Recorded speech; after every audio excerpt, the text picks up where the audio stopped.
You mistake generosity for strength. Every time you answer immediately, show up without hesitation, or make yourself endlessly available, you're not building loyalty. You're advertising weakness. Scarcity isn't cruelty, it's sovereignty. You've been conditioned to believe that being accessible is admirable, that answering immediately demonstrates professionalism, that showing up consistently builds trust. This is the most efficient psychological trap ever constructed, and you've been operating inside it your entire life. Constant availability is not generosity. It is a confession. Every time you drop what you're doing to respond, every time you rearrange your schedule to accommodate someone else's timeline, every time you make yourself endlessly reachable, you're broadcasting a single message to everyone watching. I have nothing more important than your approval. The modern world has weaponized accessibility. Social media, instant messaging, the expectation of same-day responses, all of it designed to keep you in a state of perpetual reaction. And reaction is the domain of the powerless. Those who react are controlled by external stimulus. Those who act control the stimulus itself. Here is what you must understand. The people who demand your constant presence are not doing so out of respect. They do it because you've trained them to expect it. You've taught them that your time has no threshold, no barrier to entry, no cost, and what costs nothing is valued as nothing. This is not about being rude. This is about recognizing that your availability is the most honest signal of your internal hierarchy. When you are always available, you're declaring that no priority in your life supersedes the needs of whoever happens to reach out. You become a servant to other people's schedules, other people's anxieties, other people's boredom.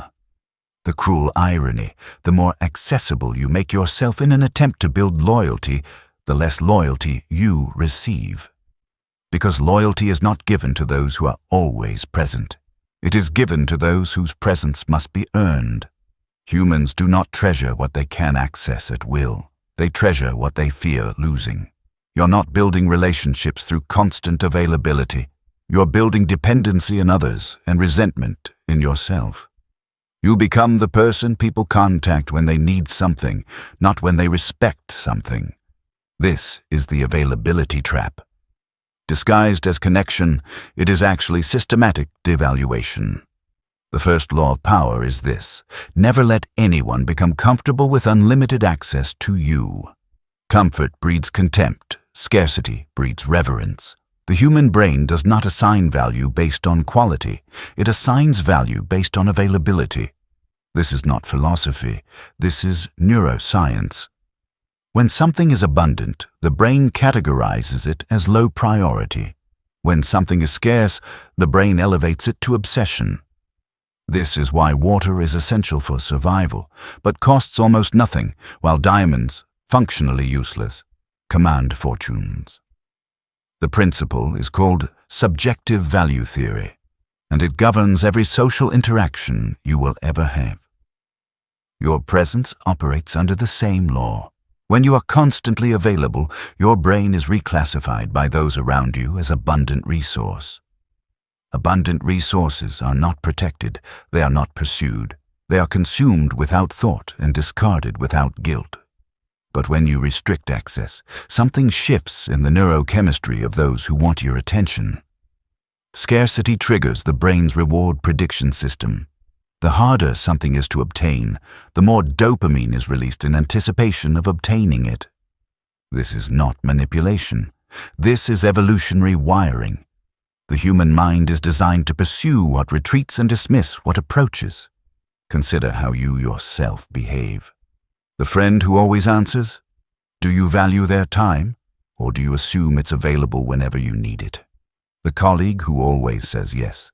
Do you respect their boundaries, or do you push further, knowing they'll accommodate?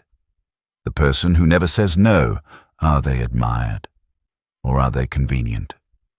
Now, reverse the scenario. The person who rarely responds, the one whose schedule is impenetrable, the one who doesn't explain their absence or apologize for their distance. How do you feel about them? Frustration, yes. but also curiosity, also intrigue, also a quiet, gnawing need to understand why your access is restricted. This is the scarcity principle in action. You want what you cannot have, and you devalue what you can access freely. This applies to products, opportunities, relationships, and above all, people. When you withdraw access to yourself, you are not creating artificial value. You are allowing your actual value to surface. Because your value was always there. It was simply being obscured by over-availability. You were offering premium access at no cost, and the market responded accordingly by treating you as worthless. Scarcity does not create worth. It reveals it. And the revelation is this: the moment you stop being available to everyone, you become invaluable to the few who matter. There are two archetypes in every social system. You are one or the other. There is no middle ground. The servant is always available. They respond within minutes. They rearrange their plans to accommodate others. They fear that delayed communication will be interpreted as disrespect. So they live in a state of perpetual standby. They believe their reliability will earn them loyalty. It does not. It earns them invisibility. The servant is the person people contact when they need something solved, a favor granted, or emotional labor performed. But they are never the person others think about when opportunity arises.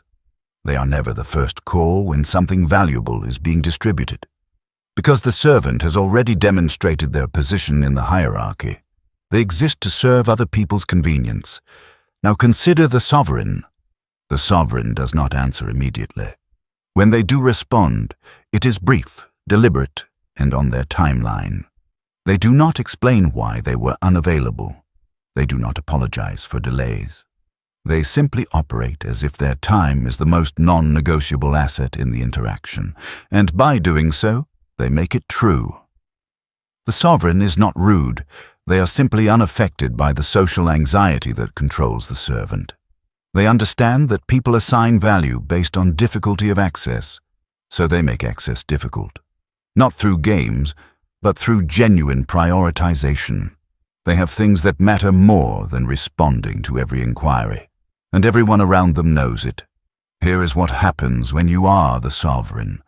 People begin to treat your presence as a reward. They start conversations differently. They become more thoughtful in their requests because they know you will not tolerate waste. They stop assuming you will always be there, and this assumption gap creates psychological tension. Tension creates pursuit. The sovereign is remembered. The servant is used. The sovereign is pursued. The servant is ignored until needed. The sovereign sets terms. The servant accepts terms. This is not about personality. This is about one thing only: whether you control access to yourself or whether you allow access to be assumed. You are not born into one archetype or the other. You are performing one through your behavior. And the behavior is simple. Do you make people wait, or do you wait for people? You choose your archetype every time you decide how quickly to respond. Every time you agree to a meeting you don't want to attend. Every time you allow someone else's urgency to override your priority. You're either training people to value your time or training them to assume it is worthless. There is no neutrality. You are servant or sovereign. Power has never been built on proximity. It has always been built on distance. Throughout history, those who controlled access to themselves controlled entire civilizations. Kings did not hold open office hours. Emperors did not make themselves available to the public. Strategic leaders did not operate on other people's schedules. They understood a principle that modern society has forgotten. The rarer the audience, the more valuable the authority. Consider the structure of monarchy. The king was geographically separated, living in a palace, surrounded by layers of gatekeepers. To speak with him required permission, appointments scheduled weeks in advance, and often intermediaries who filtered requests. This was not inconvenience. This was architecture. The difficulty of access was the foundation of perceived power. Now consider how you operate. You live in the same apartment, carry the same phone, respond to the same group chats as everyone else. You have eliminated every barrier between yourself and the crowd. You have made yourself architecturally identical to those with no power. And the result is predictable. You are treated identically to those with no power. Machiavelli wrote extensively about this in The Prince. He observed that leaders who made themselves too accessible were quickly overthrown, while those who remained distant, who cultivated mystery and enforced scarcity, retained power for decades. The prince who walked among the people was loved briefly, then murdered. The prince who remained in the fortress was feared indefinitely. Move forward in history. Examine corporate power. The CEO does not answer emails from entry-level employees. Their calendar is managed by executive assistants who function as human firewalls. A meeting with them is a prize, not a given. This is not ego. This is operational design. If the CEO were accessible to everyone, their time would be consumed by low-priority noise, and their authority would dissolve. Even in modern media, the principle holds. The influencer who posts constantly, who responds to every comment, who goes live every day, they plateau quickly. They become background noise. But the creator who posts rarely, who vanishes for weeks without explanation, who never engages in comment sections, they command obsessive attention. Their absence creates speculation. Their silence generates demand. History has run this experiment thousands of times. The results are consistent. Leaders who made themselves constantly available were consumed by the demands of others and forgotten within a generation. Leaders who enforced distance became legends. You are not exempt from this pattern. The modern illusion is that accessibility equals influence. History proves the opposite. Accessibility equals expendability. Distance equals dominance. Understanding the principle is worthless without execution. These are the exact protocols that transform you from accessible to untouchable. Protocol 1. Delayed response architecture. Never respond immediately. Even if you see the message within seconds, wait. Every instant reply teaches the other person that you are in a state of perpetual readiness for their needs. The delay should be proportional to the relationship's power dynamic. Acquaintances, hours, colleagues, end of day, those who have historically taken you for granted. Days. Do not apologize for the delay. Do not explain where you were. Elaborate justifications signal guilt, and guilt signals that you believe you owe them faster access. You do not. Protocol 2. Controlled vanishing. Disappear without announcement. No taking a break posts, no explanations. Simply go dark for periods, days, weeks if necessary. Turn off read receipts. Disable last seen timestamps. This creates productive anxiety in your network. People begin to wonder. They question whether they did something wrong. When you return, you will notice a shift. People are more careful with your time. Protocol 3. The refusal to justify absence. When you re-engage after a period of silence, provide no explanation unless directly asked. And even then, keep it vague. I've been handling some things is sufficient. Never catalog your activities to prove you were legitimately busy. The sovereign does not explain. Explanation is defense, and defense implies you are wrong to be unavailable. Protocol 4. Gatekeeping your calendar. Stop accepting meetings, calls, or plans that do not serve a clear strategic purpose. When someone asks for your time, the default answer is not yes. It is, let me check my schedule and get back to you. Most requests for your time are entropy disguised as opportunity. Begin treating your calendar as enemy territory. Every commitment is an invasion unless proven otherwise. Protocol 5. The comfort test. Implementing these protocols will feel unnatural. You will feel guilt. You will worry people think you're cold or difficult. This discomfort is not a warning sign. It is proof you are doing it correctly. You have been socially conditioned to prioritize others' comfort over your sovereignty. Breaking that conditioning requires you to become comfortable with others' discomfort. Protocol 6. Strategic re-engagement. When you do make yourself available, be fully present. Scarcity without quality is just absence. But scarcity combined with high-value interaction creates addiction. People will begin to chase the rare moments when you are accessible because those moments are undiluted by your attention being split across 10 other people. These are not social hacks. This is behavioral architecture. You are redesigning how people interact with you by controlling the single variable that determines perceived value: availability.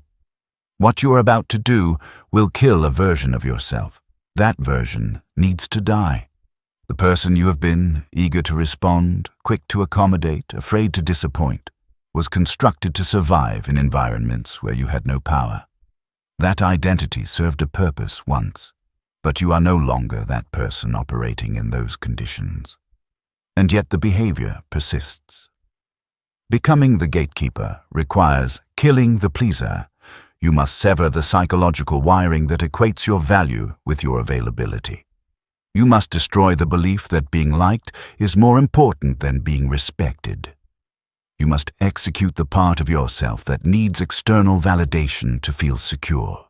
This death will not be peaceful. You will feel guilt the first time you ignore a message from someone who expects instant replies. You will feel anxiety when you refuse an obligation without providing a detailed excuse. You will feel fear when people start commenting that you've changed. These feelings are not signs that you are doing something wrong. They are withdrawal symptoms from the addiction to approval. Here is what the gatekeeper understands that the pleaser never will.